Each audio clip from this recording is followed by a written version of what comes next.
Mərd oğulları var Azərbaycanın.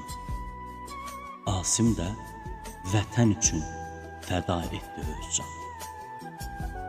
Dedi halaldır qanım, şəhid olsam nə gözəl. Şəhidlik arzum mənə, söyləmişdi əzəldən.